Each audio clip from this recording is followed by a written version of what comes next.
Betsy Price. And as her tagline underneath there says, Fort Worth's longest serving mayor and candidate for Tarrant County judge.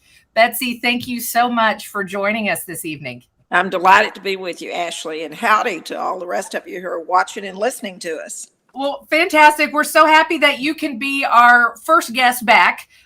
We took a little break during Thanksgiving, and now we're getting revved up for this end of the year. But, you were doing something pretty special running for Tarrant County judge. However, let's just talk about and get you a little familiar with our audience who might not know some of your accomplishments in the past. So, again, Fort Worth's longest serving mayor. Betsy, how long was that? 10 years. 10 years. Fantastic. Sometimes it felt like 2, and sometimes it felt like an eternity.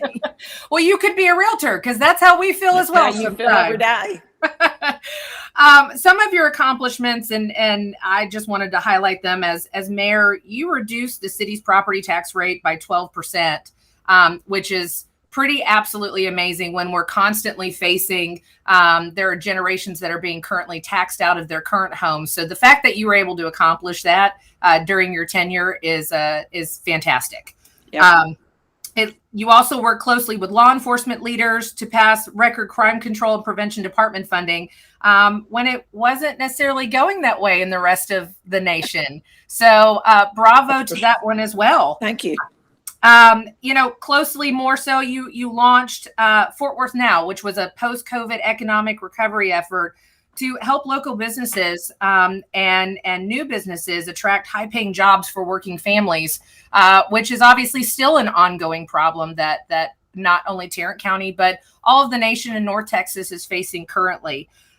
So, that all together and talking about what we're doing tonight has kind of propelled you into running for county judge because you just didn't have enough, did you? I guess I just lost my mind, or as my children said, their language is typical young adults said, "Mother, you suck at being retired." You know what? I mean, that's most of us doers, because you've always been a doer in the workforce, in the private sector, and your nonprofit work and everything else. And so this is just likely that next step. And we've had some discussions as to what that looks like. And so you actually started off though as the Tarrant County tax assessor, correct? Yeah, I've kind of run the gamut from tax assessor to mayor and now hopefully county judge. And I do have the dubious distinction of being the only tax assessor in the state that's ever been elected to mayor of one of the major cities. Most of the times people don't like the tax assessor because we get all your money. So I guess that says something about it. Well, I was actually on another meeting yesterday with our chairman of the Texas Realtors, Russell Berry. And when I told him that you were going to be the guest today, he said, I got my tax bill from her and I still voted for her. So, I mean, I think that's a pretty huge testament to what you were able to do back then. So, let's start off with that, kind of go into the background, because taxes are one of the biggest things that are looming over the heads, not only as individual homeowners, but realtor practitioners, because it's a barrier of entry of homeownership. So what did that look like? I mean, you reduced the tax base by 12%. And then also maybe just touching on, because there's a lot of people that don't even understand how that tax process works. Yeah, people really don't understand property taxes. I mean, they tend to think it's just something that government does. And it is. It's how government is funded. But the reason it's property tax is because it's the most stable tax of anything. It's about the only way that through good and bad economies you can fund your police department, fund your fire department, keep your water running, and keep good bills. We reduced the tax rate 12 cents. Now, that doesn't mean everybody's bills went down. If your value went up, your bills could have still gone up, but not as much as if we hadn't reduced that rate. Property taxes Texas doesn't have a state income tax. We have sales tax and property tax, and without a state income tax, you're much more heavily dependent on property taxes than you would be in a state that had income tax. But the overall burden on our property owners is lower than it is in states where there's income tax. Hence the reason you're seeing so many people come here from California and Colorado and some of the northern states where it's just gotten to be a really heavy lift. And I don't like property taxes either. I was just looking at a bill sitting here on my desk and I thought, I got to pay Wendy Burgess, a new tax assessor, before the end of December. But what people need to remember is in Texas, the appraisal district, it's all based on how much your house shows to be worth, and that's a market value. Correct. And the appraisal district never goes inside your house. It's always a mass appraisal, depending on the neighborhood you live in or a drive-by.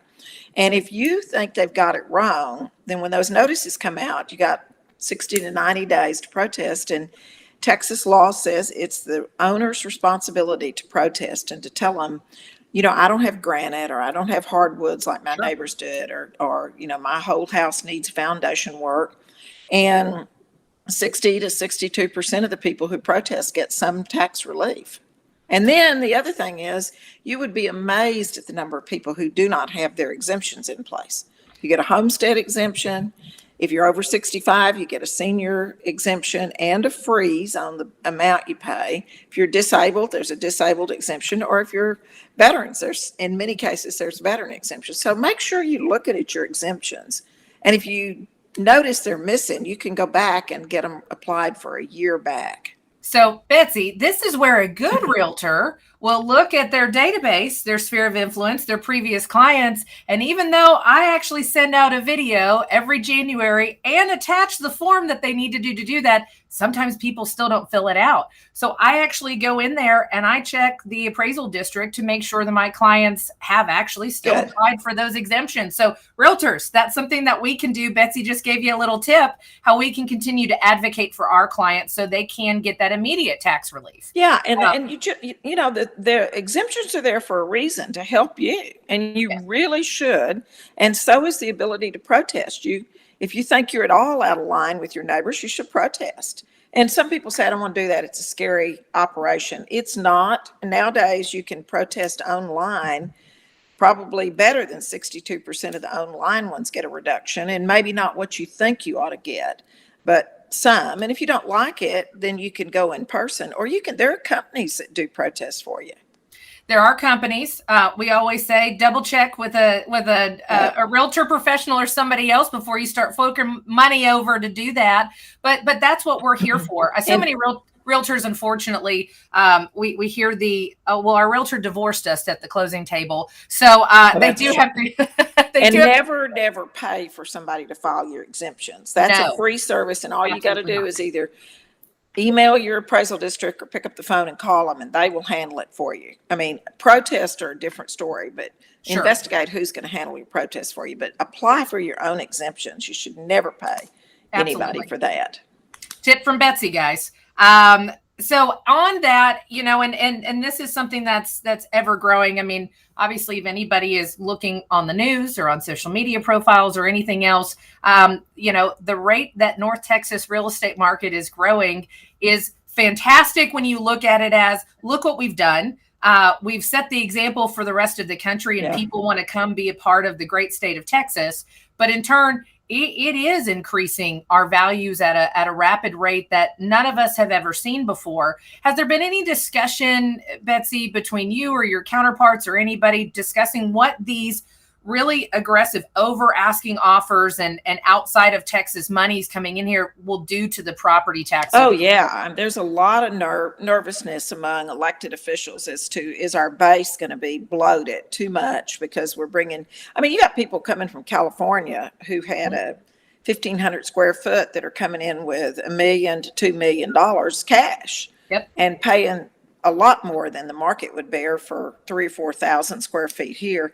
It's frightening. And about all that your elected officials can do is continue to lower their rate, or in some cases increase their exemption. But when the median home price is hitting 300,000, that's pretty scary, because that puts a lot of workforce housing just unavailable to people. And you've got young families coming in wanting to marry, start a family.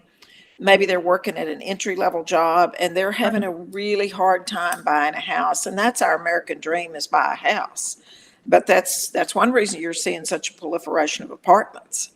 That the market is just apartments pencil right now. There's nothing wrong with apartments at all. But, we traditionally are a housing-oriented society. But it's lots of discussion about it and how do we begin to handle it. I've had people call me and say, don't let anybody else move in here. There's no way we can do that. For one thing, you got to continue to recruit business because you Yes. lose business as well as add business. Absolutely. Well, and you brought up a term, and we discussed this before. You know, we called it affordable housing in the past, and affordable housing. Yes, we want it to be affordable, Right. but people put that synonymous with subsidized housing, Yeah. and that's not what we're talking about. We're talking about quality housing for our workforce that is more entry level in pricing, for that first time home buyer, and that is something as realtors we are just seeing a lack of. Because the permitting costs are going up, development costs are going up. You know, we've got material, supply chain shortages, all of these other things. And ultimately, builders and developers still have to make money. They do. And so the prices are exponentially increasing faster than people can get into them. And that's something we talked about. So you said, you know, your work with the Workforce Development Board and what that looks like. Can you talk about that a little bit?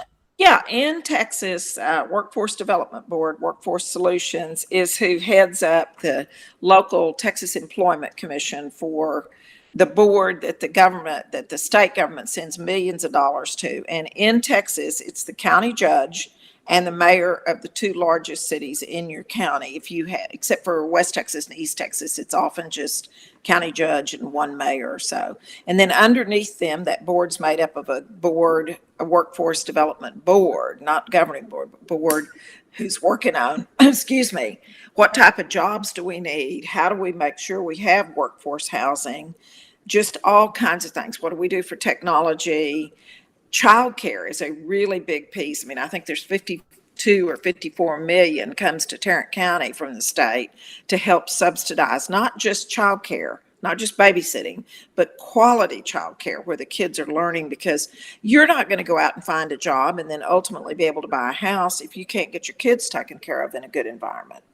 Well, and I think that's been on the forefront for so many of Americans here lately is the child care costs, the quality of child care. And we were talking about just the cost of that alone. When you're talking about one child in a quality, not even a private, but just a quality child care situation could be $1,000 a child or more. Or more. Yeah. And that's exponential. So when you're talking about the friction barriers for workforce coming in here, they want their children taken care of. We have to be able to beef up the education and the training and the housing efforts. And Fort Worth and Tarrant County, obviously, there is, I think, a lot more of affordability factor in the outskirts of Tarrant County, the rural land and everything, which is fantastic. But what are some things that we can do or that you're looking to hopefully accomplish from that side to help increase the value proposition for that workforce? One thing that we started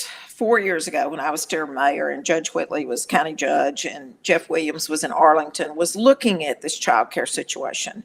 How do we incentivize child care facilities who are receiving our tax dollars to offer quality education?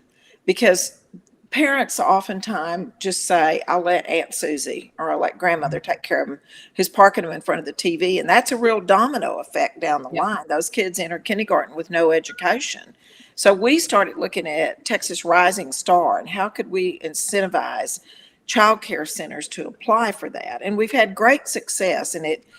They can go up to a 5-star and they have to meet certain standards. And what happens is if parents who are accessing the workforce solutions and workforce commissions dollars for childcare can get more dollars per child if they're going to a quality center, which really helps them because you're not totally underwriting childcare for most of them. It's just an add-on incentive to help reduce their costs so they can go to work. So focusing on quality childcare and focusing on education for these kids can really it has a double effect because it means long-term we'll have a better workforce because these kids are learning early, but it also means immediately you got more mothers and fathers who can go back in the workforce because they're getting some sort of help with that. And they can be assured that their child's in a center where they're going to learn their numbers, learn their alphabet, learn everything they're going to need to go into kindergarten. It used to be I learned everything I need to know in kindergarten. Now it's everything I need to know I learned in preschool to start kindergarten.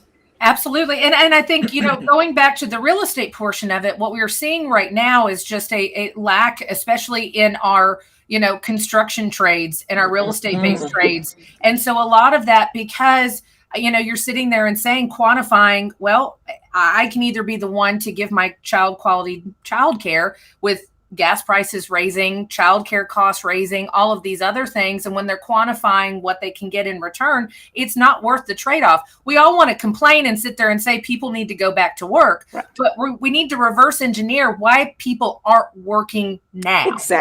Exactly. And you hit upon something that's really important. So many mothers are taking a gap out of the workforce because they can't afford childcare.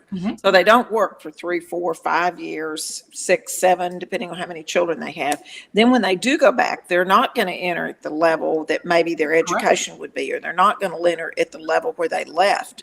They got to enter all over again as new.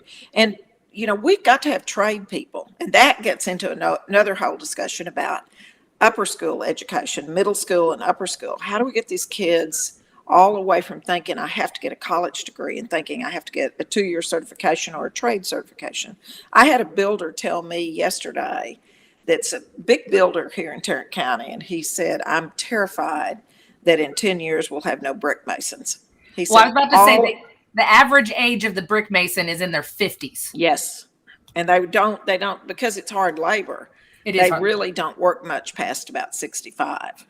And he said there's just nobody doing that behind him. There are a few coming up in the air conditioning, plumbing skills, but not what they need to continue building for the growth we're having. So education really touches everything. And you just don't think about it starting real young, but it does start young. Because those mothers are missing their years if they can't afford quality childcare. They're missing their chance to maybe build enough nest egg to buy that home. That really, and buying that home is going to be the basis for building wealth. That's it's wealth. Absolutely. No matter what way we cut it, it always goes back to real estate and building that generational wealth for your children and grandchildren and everybody and such. But part of that is also just the education of what homeownership does. And so many people just think that's, it's buying a home so you can tell, so-and-so. Somebody I own a home. Yeah, I own a house. Look at my pretty little kitchen and all these other things. What people don't understand is, yes, you have to pay taxes. Yes, you have to do all these things, but it is still an asset. And it's an asset that continues to increase in value beyond some of the other things that we have that are depreciating assets. And so that is the first thing that people can invest in personally and financially into their lives. Is real estate. And people tend to forget that. People always say, well, I'm going to save. Well, you're never going to save as much money as your property is going to increase in value. Sure. You're going to get the biggest bang for your bucks for your investment by owning a home or some type of real estate. And for most of us, it's going to be owning a home. Well, and I will tell you that people don't realize there is a sense of pride that goes into being able to accomplish that, because anybody can rent a home. You can apply to rent a home and find housing, but to own a home is an amazing achievement. And there's been so many studies on this that it's so transformative beyond just the financial benefit, but the emotional and physical benefit of being able to do that just springboards you into so many other things. And that's something that I'm so proud of. I want my daughter to see that and to achieve that. And so we had talked about home ownership for cities. Neighborhoods where there are more owners than there are rental property are always lower crime. You don't think so much about that, but home ownership tends to, your neighbors. They're not going to be somebody that rent it and 6 months later they're gone, or somebody that doesn't care. People tend to stay in their houses for a while, and that means they know their neighborhood, they care about their neighborhood, and crime tends to go down in those neighborhoods that are homeowners. And that is not a shot at anybody or anyone. That's just a statistic. There's a great place for rental. And absolutely. We have lots of rental homes, lots of apartments, and they fill a great niche in the market. But still in America, the fastest way to increase your wealth is home ownership. Amen to that, Betsy. Now, Sherry just chimed in. She said high schools have programs for high schoolers to graduate with college credits or even an associate's degree. It's awesome, but is there something similar for trades? Because she's right. Not all kids are made out for college. Well, Sherry, you're right. There's not enough of what we used to call vocational training. Now it's technical training, and the schools are beginning to really get into that. We tried to put together our businesses and our school districts. There are 14 school districts in Fort Worth and 20-something in Tarrant County. Put them together and say, what do you need? And you'd be shocked at the number of jobs that are just technical jobs. And then often those employers would say, get those college credits that you can get by going to high school, go to TCC and get your certification and come to work. And then after a year or two, we'll send you to get your 4-year degree if you want it. I had Carl Sewell, you all know Sewell Automotive, told me 4 years ago, said, I need 34 mechanics at my dealerships. And its starting pay was $54,000. He said they need a high school degree and they need to be working on their 2-year certification. And he said, I guarantee them all they'll be making more than $100,000 in 4 years. And he said, and I can't fill them because there's nobody applying for them.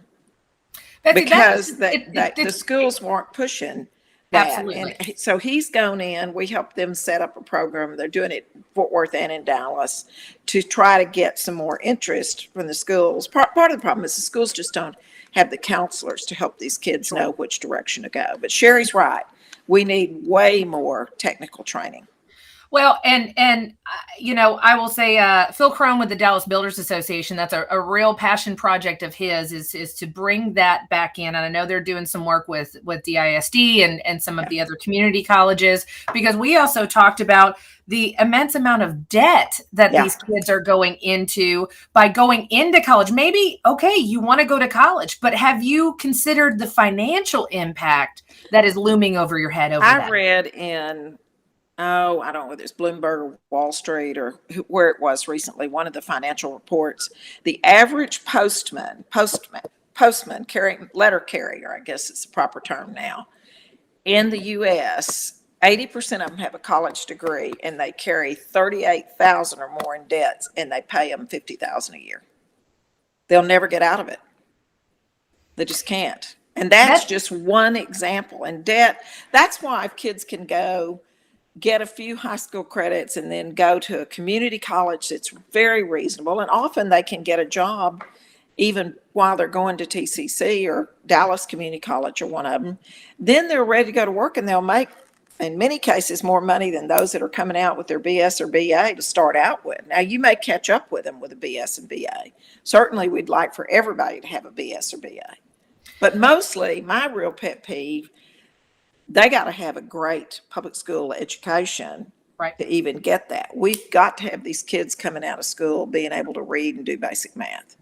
And our community college tells us that 55 to 60% of their kids are doing a year remedial work to catch up. And that's not uncommon. That's common all over the state of Texas, it's not just TCC. Well, and beyond that, we're at a major deficit with the remote learning, and that is still continuing because we have a shortage of teachers, we have a shortage of staff, and parents are leveraged. Everybody's super leveraged right now. So this is where, again, as I also think as realtors, as community ambassadors, Sherry bringing this up and being able then to talk to potential clients or we always stay in touch. I like to be a connector in the community for my people, and to be able to talk about these type of programs that maybe you don't need to stress about sending, Michael to college next year. Have you thought about trying to find, somebody like Sewell Automotive or somebody else that's offering this? We just had Lane's Chicken Tenders was all over the news. Yeah. And we've got a good friend who they actually are a part of that company. And it was amazing to actually see them put their money where their mouth is and say, a 19-year-old is a general manager of the store. I will train you and you'll make $60,000 a year starting off. Yeah, and it's a great deal. I just think we got to drop back to 7th and 8th grade as these kids begin to look at their high school years and say, let's look at how you can really do this. Let's look at getting you in some businesses. So many of these kids don't see somebody getting up and going to work in the morning. Correct. They live in a single parent home or they live with grandparents who are retired.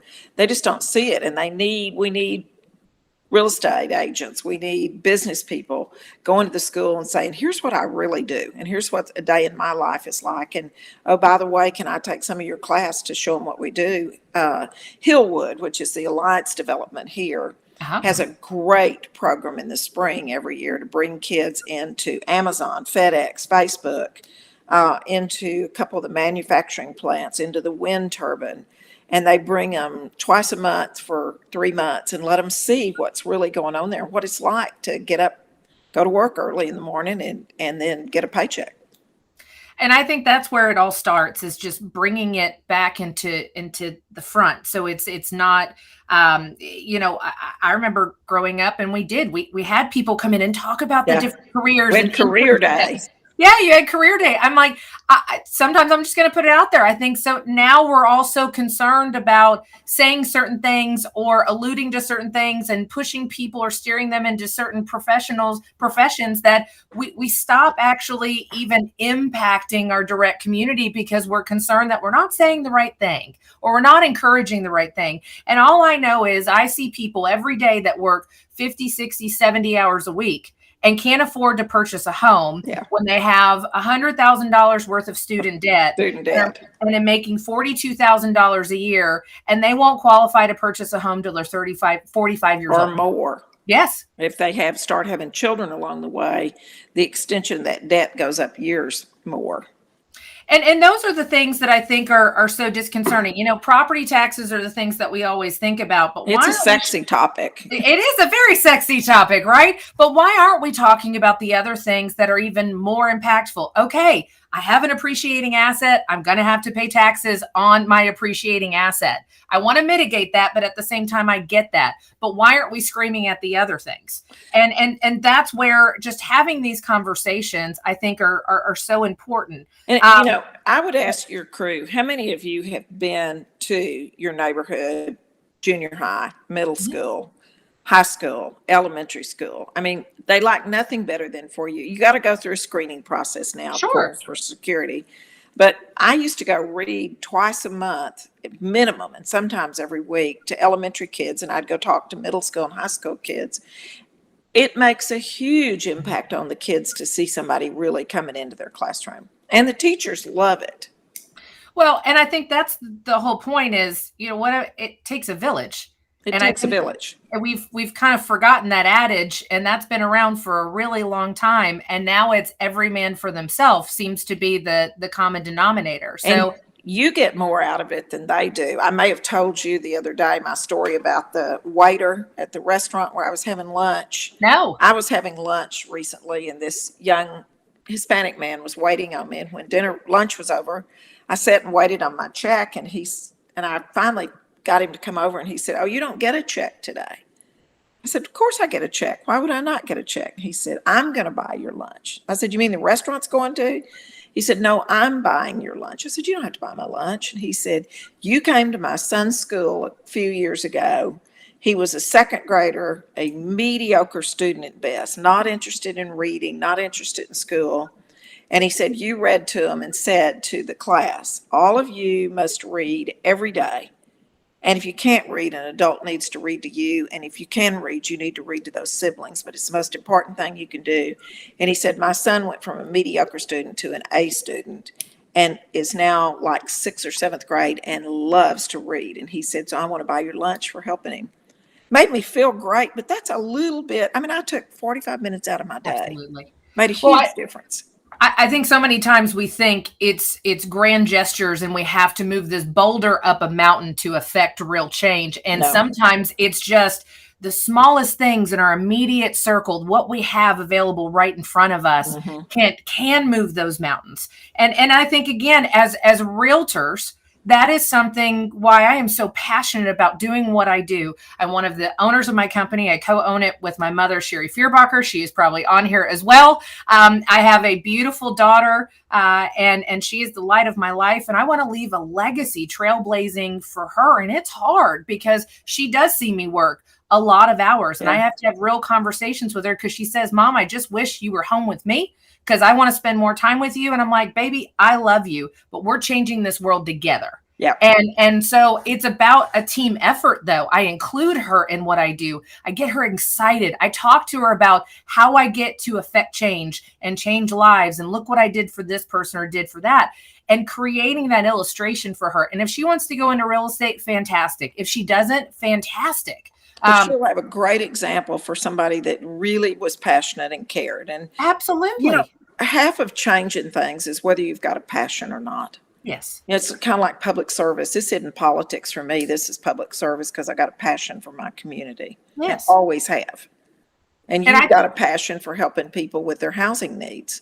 Absolute. Because again, I mean, if COVID didn't teach us anything, housing was the most important thing that everyone has, and everybody needs it. Yep. And so many things have changed in the landscape of what housing means, what homes mean for people when you're now working from home. Some are schooling from home, having proper, high-speed internet access. Yeah. Broadband was a huge issue and still is. It is still. And we've got a lot of people that are moving to rural areas so they can lower their taxes, get more bang for their buck. But they don't have any broadband. But they don't have any broadband. And we had places in the city, and I know Dallas does too, because I've talked to their mayor. I would be out driving around and I'd see kids sitting on the curb at their junior high or their high school, and you'd stop and say, this is dark. What are you doing here? And they'd go, my homework, because I can access the school's broadband from here and I don't have it at home.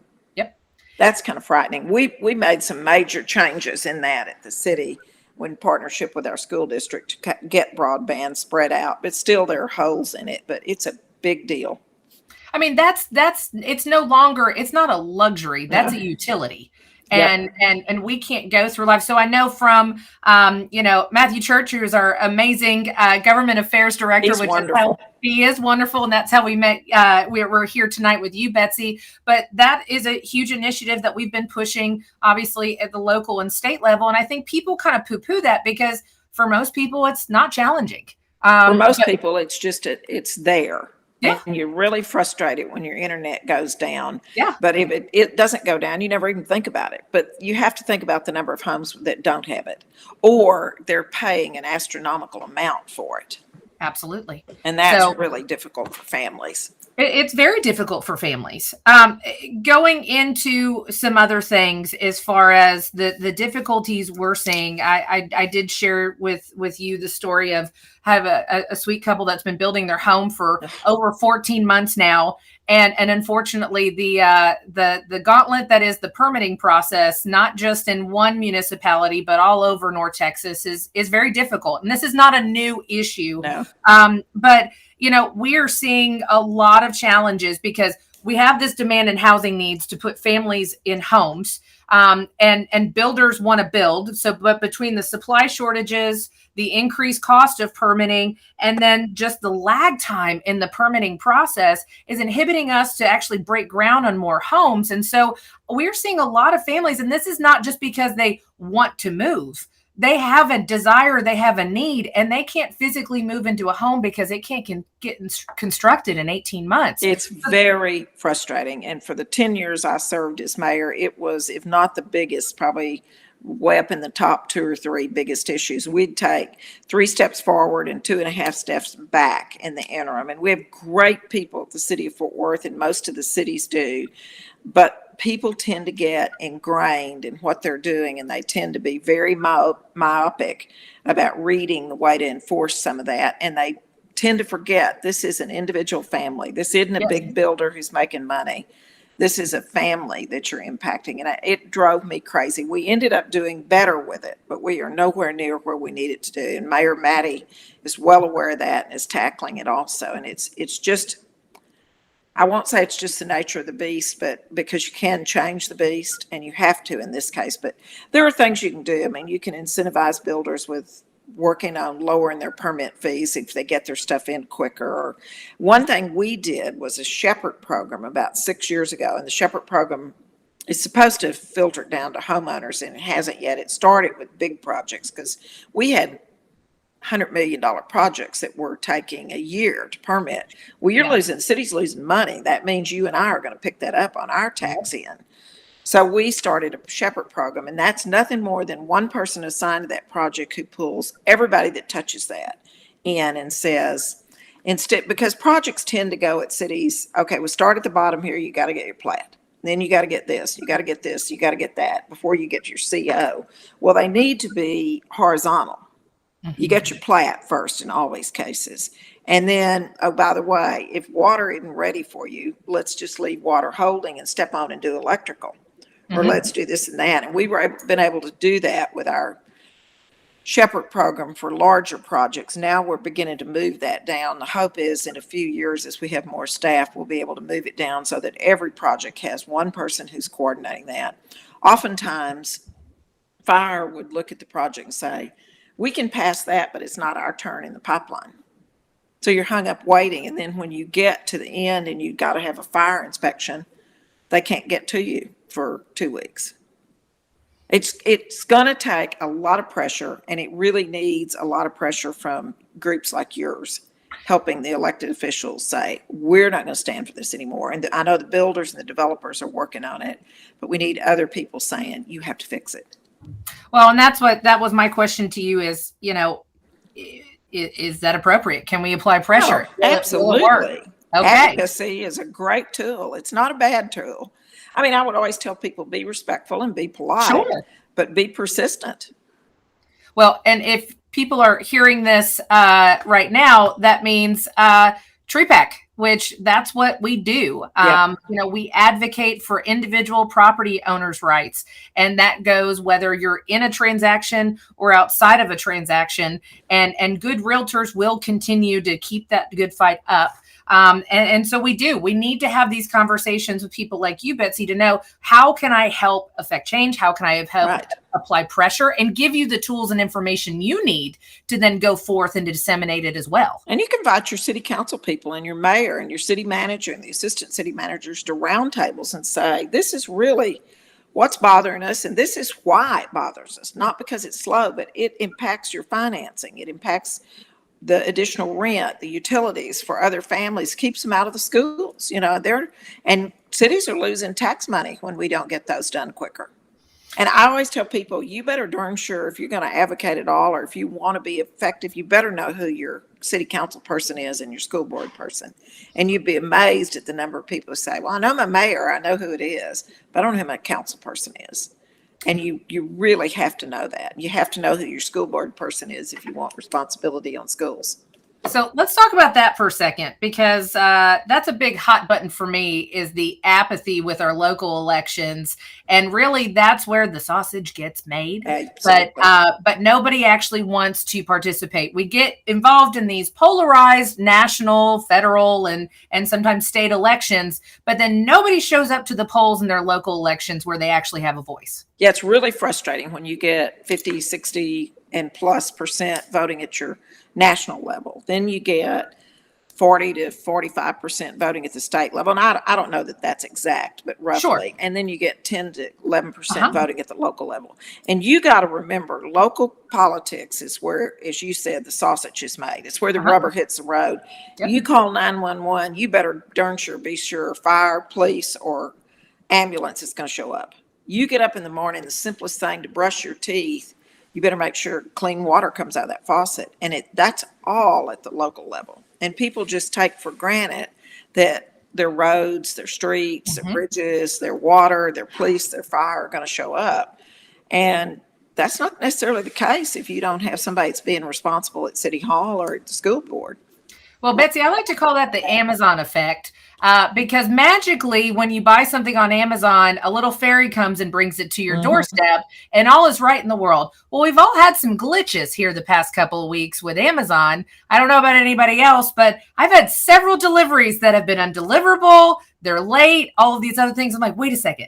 This is Amazon. Like, this is supposed to happen. This is not supposed to happen. I'm supposed to click a button. It shows up in 24 to 48 hours. But wait a second, now what's happening? And now people are literally talking about, okay, what's the problem? Well, have you not heard the supply chain issues? Have you not heard about the labor shortage? Now that it's finally to Amazon, now you want to pay attention. And it's the same thing. People are saying this over and over again, but they take for granted good running water. They take for granted the fact that you can pick up the phone and a fireman's going to come if something happens. But we're hearing more and more where there's delays. where there's issues, and this is becoming more of a problem. Yeah, it took a winter freeze, the ice Mageddon last year, to really wake people up that your water supply could be at jeopardy. Absolutely. When certain neighborhoods were without water for 3, 4, 5 days in a row, all of a sudden we started getting a jillion calls, as opposed to used to, we'd have one a week talking about the rates on their water bill.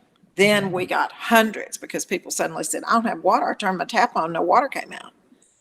Yeah, it froze, and we should have been doing better on it. We had to own it. But that's the kind of stuff that it's like if 911 dispatch isn't working and you're having a heart attack and they can't find where you are, you're going to darn sure, and your family's going to darn sure argue for better service there. So people really, really need to pay attention at the local level.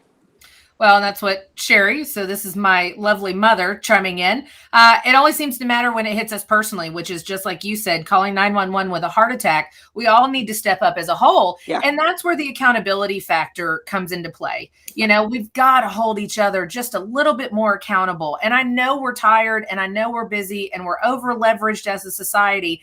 But at the same time, when it truly matters is not when you want to get down to business. Yeah, it doesn't take 5 minutes out of your day to have found your council members and your mayor's email and say, here's my concern. A simple email will get a response back. Well, and if you have to bombard them with more than one, but you should get a response back to every email. Well, I'm going to put that in the footnote if they don't respond. Betsy told me I could do it more than bombard once. them. Yeah. So no, it's good there. And listen, people need to realize too, just from, the realtor advocate side and trying to help everybody out, they're saying Farmer's Almanac. My husband is an avid reader of that. It is going to be a colder winter projection than last year. So we do need to be prepared, even though I think we should be bombarding our local officials. Everybody suit up a little bit this year and prepare your homes, winterize, and be prepared, because I think it was this great unifier. After Ice Mageddon, everybody kind of banded together in this short amount of time. But do you know, not 30 days later, it's like it never even happened. I know. And it's a bit of the same thing on all the racial issues that we had. And consequently now, it's harder to recruit police officers based on the climate. But most of us, 180 degrees support our police force, or 360. Correct. But oftentimes they don't hear that. Yes. And young men and women considering a career saw the bad stuff on the news and how the public was behaving. And the classes are beginning to come back up now, but there was a year when it was difficult to recruit. And people really should be saying, you see an officer or firefighter in uniform somewhere, you should thank them. They like nothing better than to be acknowledged. Or write your local police department a handwritten note. We were talking about notes earlier. Yes, handwritten notes are the best. I told Ashley, it's in the back of my head, my mother saying 3 lines, 3 minutes, no more than 3 days go by without you thanking them. And that goes for everything. Send it to your policeman. Send it to your fire chief. Everybody wants to be considered, and everybody wants to be, just know that they're making an impact. Just like the gentleman at the restaurant who paid for your meal. Yeah. That just told you, I'm going to keep working on those things that already fulfilled me, but that just reinforces I'm making a difference. And you're absolutely right. And that's the hard part. It's firemen, it's police, it's our medical professionals, it's our teachers. The inspector who's doing your building inspections. It's whoever's issuing your permit. They may get thanked when you get to the end of the process, but think about them when it's not Christmas, or think about them when it's not, say, 4th of July or something, and send them a little note. We know your job's difficult. We know you get beat up, but we appreciate what you're doing. And those are things. That's human nature all across the board. I think if we were just a little bit nicer and we had that sense of community again, that we probably all get along. Maybe sometimes we just need to turn off that television and the media and figure out that actually when you come into the middle of the street, that we all have a lot more in common than we don't. But we really like to pay attention to the exception, not the rule, And that's the hard part, because guess what? Polarizing media and everything else, that's what sells. Clickbait, negative media sells. Yeah. Yes. And I'm not Pollyanna, but Mr. Rogers, good old won't you be my neighbor, is very true. Well, talk to your neighbors and talk to your friends and talk to your children's friends' parents. Well, and again, that's what happened after the ice storm and everything else. You were forced to, you didn't have communication, you didn't have utilities, you didn't have heat, you didn't have all these things, and you were forced to actually go knock on somebody's door and say, are you okay? Do you have running water? Do you have electricity? What can I do for you? Yeah, it was amazing.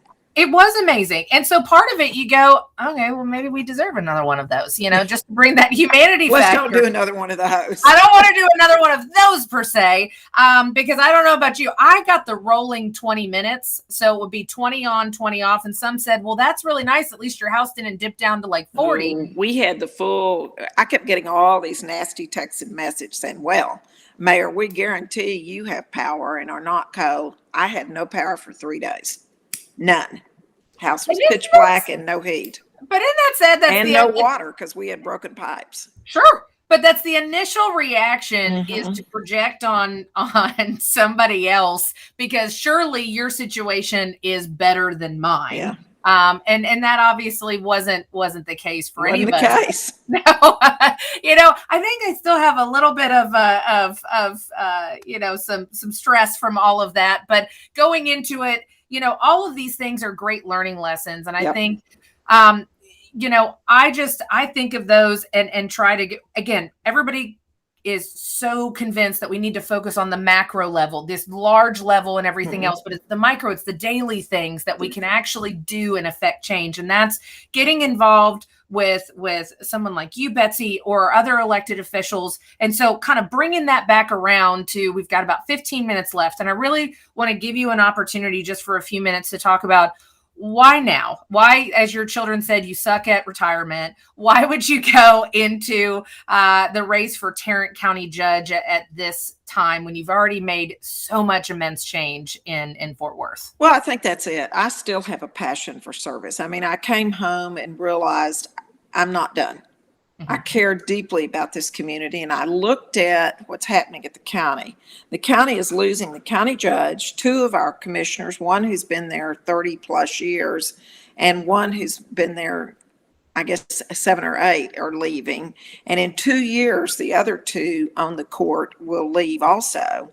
And our county administrator's been with us 30 years. I don't know how long he can stay. We're about to get a new DA. Our hospital district we'll have a new CEO shortly. There's huge changes.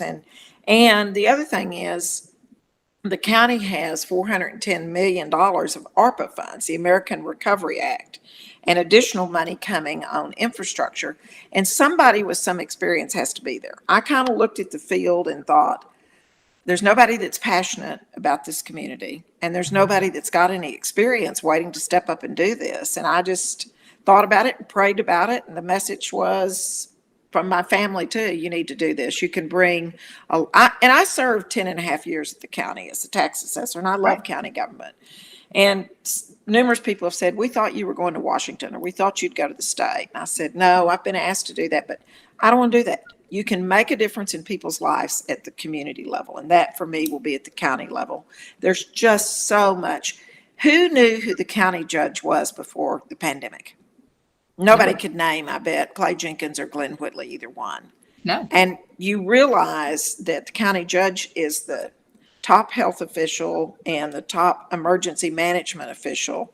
And county judge isn't a judicial appointment. It's an administrative elected position that runs all of county government. It's kind of, think about the county as being the interface between the state and the cities. Sure.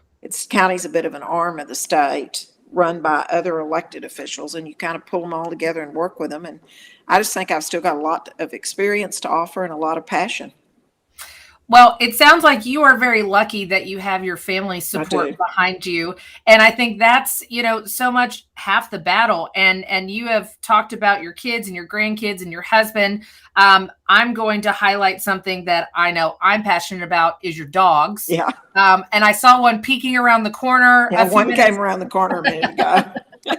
Trying to check out what's going on. But I want to hear a couple of personal things about Betsy. So we know, I think, bicycles are one of them, correct? Yeah.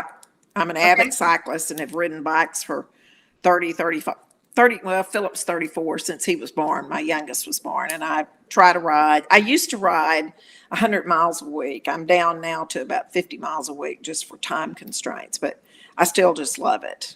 Betsy, don't be a quitter. Get back up to 100. I will. So. I'll get there. And then you are also an avid clay shooter, correct? Yeah. I grew up my father was a car dealer, but his passion was hunting. Okay. And he raised and trained English pointers and judged field trials, the competitions where they run them all over the country, and was in the Field Trial Hall of Fame. And I grew up helping him with his dogs and shooting. There aren't a lot of birds now. My husband is an avid shooter. He shoots several days a week. Just came in a minute ago from a clay shoot. And he's really good, but I'm mediocre. But I have won a few things. I won my first belt buckle for winning the women's division at a shoot, a builder's shoot, actually. Awesome.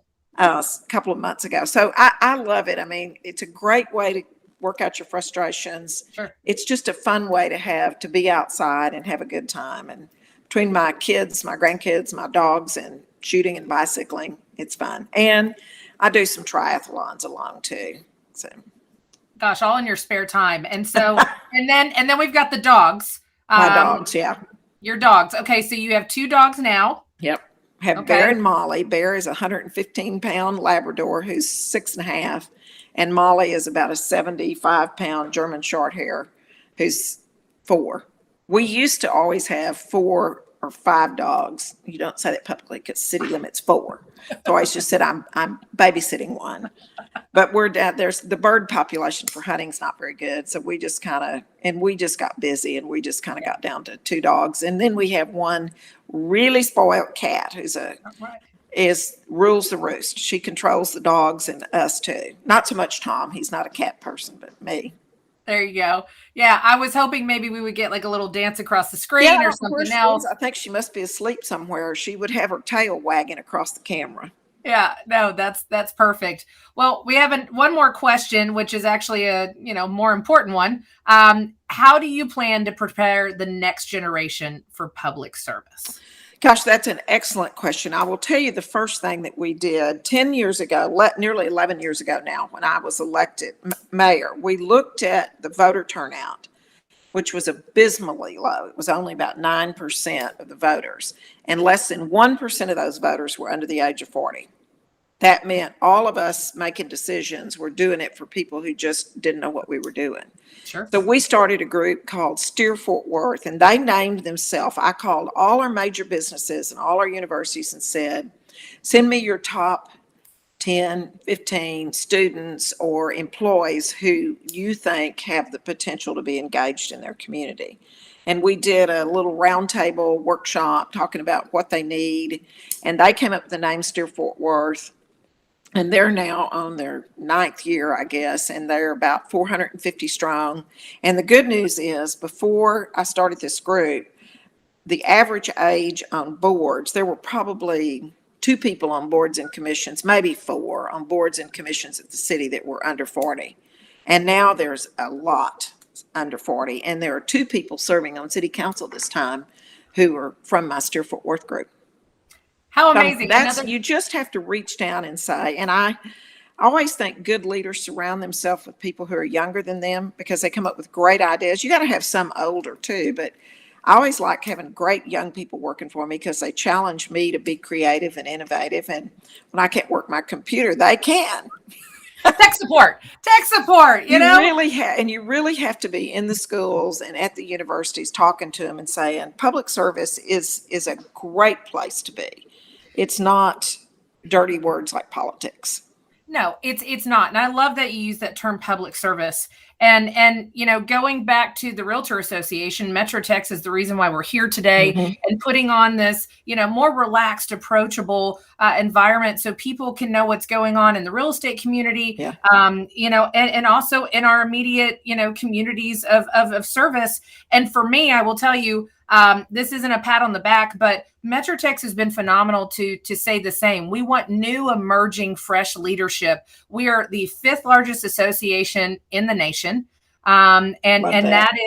It's absolutely staggering when I get to sit there and say that we have over 25,000 members in our association right now and growing at an exponential rate. And I was actually just installed as the incoming secretary treasurer of our association, which means I will hopefully be serving as president in 2024.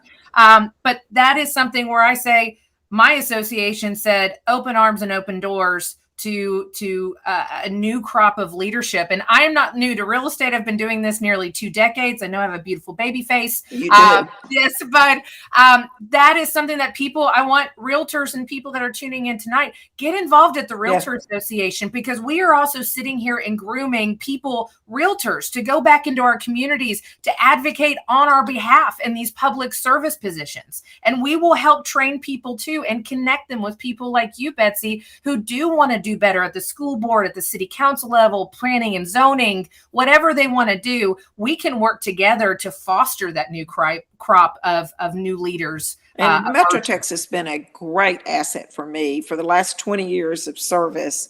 I could pick up the phone and call them and say, tell me what you're hearing here. And then as mayor, I could go to Metro Texas or go to Fort Worth Board of Realtors through Matt or to Robert Gleason or whoever and say, you need to tell me the issues, or let me tell you what we're seeing at the city and give me some answers. And I love that. And I do always encourage people, be a part of your professional association. And if you not have a professional association, then call some candidate and volunteer on their campaign and figure out what's going to go on. Ultimately, you might want to serve on a board or a commission. And I think that's part of it. I think people just don't know where to start and get scared to be the one to raise their hand in a crowded room and say me, but I think that's where it is. If you have a desire to affect change or just be in the know and know how you can help support, whether it's on your campaign, Betsy, I'm sure you would love to have volunteers. That's what makes your campaign go round is that passion in the volunteers. You're the people that are pounding the pavement on your behalf. And so, again, going back to Matthew Church and our government affairs department, whether you're a realtor member or an affiliate member of our association, reach out to them and say, I don't know where I want to help. I just know I have a passion to help. Help me figure out where that is. And if you don't get involved, it's much more difficult to feel like you have the right to complain. Yes. Laws get passed, ordinances get passed that you may not like, but did you tell somebody how you felt about it to begin with? Enough people need to tell them. They'll tell you after the fact. Yeah. They're good. They're good to say that. So they weren't watching until it came down the pipe and happened. Yeah, or the Amazon guy didn't deliver their package. The Amazon guy didn't deliver the package. I might die on that hill right now because I'm sitting here. I always love to see when people's behavior patterns change, and I'm like, why is everybody up in arms? Okay, gas is high and their Amazon packages aren't hitting their doorstep. But guess what? We had that foreshadowing going on for the past several months. You're just now wising up to it. But Santa Claus is going to come. Santa Claus is going to always come. Gets here. Yes, absolutely. So ending on that note, Betsy, I just want to say thank you so much for taking your evening tonight with 20 plus years of public service already. And even before then in the private sector. I don't know about the rest of you guys, but I'm pretty proud to have somebody like you that is continuing to try to be at the helm to affect change, to not only impact Tarrant County, but hopefully inspire others to continue to affect change in all of our surrounding communities. So, get involved, make an impact. And you know what? If you only influence one person, that's still one more person that you one more than you had yesterday. Absolutely. So, Betsy, thank you so much. Thank you. Have a wonderful evening. Go hang out with those precious puppies. I'm going to go do the same. I'm actually going to a dinner. Oh, well, that's why you look so nice. So, yeah, that's why I'm still dressed up. Absolutely. Well, enjoy your dinner and good luck in the race for Tarrant County. And thank you all for your support and for all you do. It means the world to me. And you're making a difference in this community. I appreciate it. You are.